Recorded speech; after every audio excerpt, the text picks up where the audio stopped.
It is the first cold morning in October. You go to the closet and pull out the sweater you reach for every fall, the one that fits just right and feels like an old friend. You slide your arm in, and there it is, a hole at the elbow about the size of a quarter. Now here is what usually happens next. The sweater goes in the trash, and $60 or $70 goes to the store for a new one that will not last half as long. Or somebody takes a needle and thread and sews that hole shut, and by Thanksgiving it is back, and it is bigger than before. My family has been mending wool in Lancaster County, Pennsylvania for better than 200 years, and we do neither one of those things. Today I am going to show you how we fix a hole so it never opens again, with about $2 of yarn and 20 minutes at the kitchen table. And stay with me to the end, because there is one thing your hands will want to do with that needle, the most natural thing in the world, and it is the exact reason most men's fail inside a month. Nobody ever explains why it fails. I will. I'm David Yoder. I'm 63 years old. I'm old order Amish, and my family has worked the same Lancaster County soil for better than 200 years. I was raised by my dayadi, my grandfather, out in the fields, and by my mom, my mother, in the kitchen, where the mending basket sat beside her chair every winter evening. Katie and I raised 8 children on clothes that got fixed instead of thrown away, and our son John runs the farm now, so I finally have time to sit on this porch and show you how we do things. Now, a sweater almost never wears out all over. It wears out in 3 places: the elbows, the cuffs, and the spot at the waist where a belt or a countertop rubs. The rest of that sweater is perfectly good wool with years left in it. But there is no money in a sweater that lasts 30 years. The money is in a sweater that lasts 3. So the mending knowledge that nearly every American household had 100 years ago just quietly faded away. Nobody banned it. Nobody hid it. There was simply never any profit in teaching it, and when new clothes got cheap, the old skill stopped getting passed down. The old fix is called darning, and the first thing to understand is that darning is not sewing at all. Sewing pulls 2 edges together. Darning builds brand new cloth right over the hole, thread by thread, woven like a little piece of fabric on a hand loom. Done right, you can stretch that patch, wash it, and wear it for 20 years. And whether your patch holds for 20 years or tears out by Christmas comes down to that one habit of the hands I mentioned at the start. Hold that thought, because every step we do is walking straight toward it. First, let us get you set up, because you likely have most of what you need in the house already. Now, before we thread the first needle, I want to mention something. What I am showing you today is one page out of a manual Katie and I put together, because these old methods were never written down anywhere, and somebody ought to. It is called Save $6,000 a Year, the Amish Family Manual. It is not a book about becoming Amish. It is a book about keeping more of what you earn. Katie and I wrote down the plain methods our families have run for 200 years, keeping the house warm and cool without the big bills, water and power without the monthly sting, the pantry and the garden that feed a family, the household and cleaning methods that cost pennies, and the quiet debt-free money habits underneath it all, written step by step with the materials and the dollar amounts in the order a real house runs. Mending has its own page in there too. The manual is $17 right now, marked down from $47. That is $17, less than the price of one new sweater, for methods that keep paying you back every month from here on out. Now go ahead and grab your phone and open up your camera, the same one you use to take pictures. Point it at that square code on your screen and hold it steady for a second. A little link will pop up, give it a tap, and it will take you straight to the book. And if you are watching on your phone right now, the link is waiting for you right down below in the description. Take your time. There is no rush at all. I'll wait right here. All right, let us clear a spot at the kitchen table by the window and get to work. You need 4 things. The first is a darning needle, which is a big needle with a blunt tip and an eye large enough to see without hunting for your glasses. A pack of them runs about $2 at any fabric counter. The second is yarn, and wool yarn is best for a wool sweater. Try to match the thickness of the sweater's own yarn more than the color. Katie's rule on that is simple. If you cannot match the color, do not try to hide the mend. Pick a color you like and let it show. A mend is nothing to be ashamed of. My daddy wore his patches like other men wear medals. The third thing is something smooth and round to put inside the sleeve under the hole. My mom had a wooden darning egg that her mother used before her. A smooth river stone works. So does an orange from the fruit bowl, and I have seen Katie use one many a time. The fourth thing is a pair of scissors. That is the whole kit, friends. 4 things, and 3 of them are already in your house. Now we make the whole ready. Sit yourself by a bright window, because good light does half the work of good eyes. Slip the darning egg or the stone inside the sleeve right under the hole. The fabric should lay over it smooth and gentle, not stretched drum tight. If you stretch it now, the patch will pucker later. Take your scissors and trim away any loose fuzz and any broken thread ends that are dangling. Trim only the frayed bits. Never cut into the knitted fabric itself. Not one snip, because every cut you make is a new hole you will be fixing next week. Then look at the wool around the hole. You will see it looks thin and tired for a little distance past the edge. Your patch must reach past all of that thin wool into the sound, healthy fabric, about ½ an inch beyond the hole on every side. That is ½ an inch all the way around, and do not shortchange it.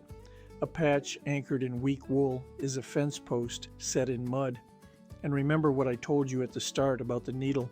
There is one more rule coming with it, and it is the whole ball game, so stay with me. Now we lay the ladder. Thread your needle with an arm's length of yarn, and do not tie a knot in the end. No knot at the start, no knot at the finish. I know that feels wrong. Trust me a little while longer, because the reason is the secret I promised you. Start in the sound wool below the hole, that ½ inch out.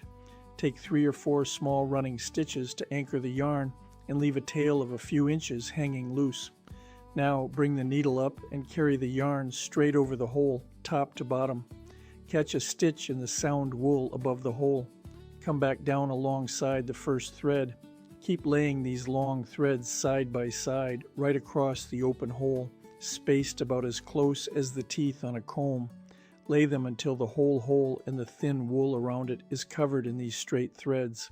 When you are done, it looks like a little blue ladder lying over the gap if you chose blue yarn like I did on the cream sweater in front of me. And here is the part to feel with your fingers. Those threads should lie calm and easy, with just a whisper of slack in them. If they twang like a fence wire, they are too tight. Keep that word slack in your mind. We are almost to the Y. Now comes the weaving, and this is the part my ma'am could do by lamplight while carrying on a full conversation about the neighbors. Turn your work so the ladder threads run away from you. Start at one side, in the sound wool. Now take your needle over the first ladder thread, under the second, over the third, under the fourth, all the way across. Catch the sound fabric on the far side, then come back the opposite way. Wherever you went over last row, you go under this row. Wherever you went under, you go over. That is all weaving is, friends. Over, under, then trade places and come back. After each row, use the tip of the needle to snug the new row gently down against the one before it, like combing a child's hair. Gently now. You are settling the rows together, not cinching them. Keep weaving row after row until you have crossed the whole hole and gone that ½ inch past it into sound wool on the top and the bottom. What grows under your hands is a small square of honest woven cloth sitting right where the hole used to be, not a scar pulled shut, new fabric. There is a wunderbar feeling, a wonderful feeling, the first time you watch a hole disappear under your own 2 hands. Finishing takes 2 minutes. Thread the tail ends one at a time and weave each one back into the patch itself, over and under for an inch or so, then out through the wool. Snip what is left close to the fabric, no knots, and by now you know I mean it. Then hold the mended spot over the steam from the tea kettle for a few seconds and pat it flat with your hand. The wool relaxes, the new threads settle in with the old, and the patch softens up like it has always been there. So let us gather the steps back up before we finish. Trim the fuzz, never cut the fabric. Anchor in sound wool, half an inch out, lay the ladder with a whisper of slack. Weave over and under, snugging gently. Weave in the tails, steam it. Done. And now, friends, the part I promised you at the beginning. The reason most men's fail and the reason this one will not. Here it is. When you pull that yarn tight or tie a knot to hold it, you have done the one thing a sweater cannot forgive. A knitted sweater is not like a bedsheet. It is 1,000 tiny loops of wool, and every loop is a little spring. Every time you bend your elbow, that fabric stretches near half again its size and eases back, thousands of times a season. A patch pulled tight, or a hole sewn shut, or a hard knot, cannot stretch at all. It just sits there like a stone in the middle of all those springs. So every time your elbow bends, all the strain that the wool used to share peacefully gets dumped on the edge of your stitches, right onto the thin, tired wool around the old hole. And it tears. That is why the hole always comes back bigger, right at the border of the repair. But a woven patch laid in with slack, anchored in sound wool, with no knots anywhere, stretches and eases right along with everything around it. It carries its share of the load and no more. That is why my mom's men's outlasted the sweaters themselves. She used to say it to us children at the table. You do not close a hole, you fill it. Your hands will always want to pull that yarn snug because tight feels strong. Let the yarn stay easy.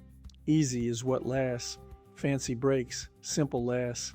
And that is the kind of why that used to sit under every method in a plain household. And it is exactly what Katie and I wrote down and saved $6,000 a year, the Amish Family Manual.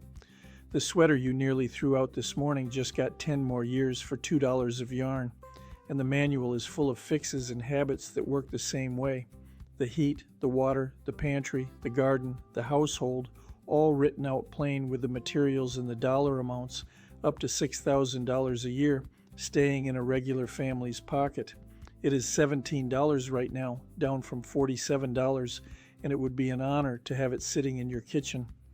Now go ahead and grab your phone and open up your camera, the same one you use to take pictures. Point it at that square code on your screen and hold it steady for a second. A little link will pop up, give it a tap, and it will take you straight to the book.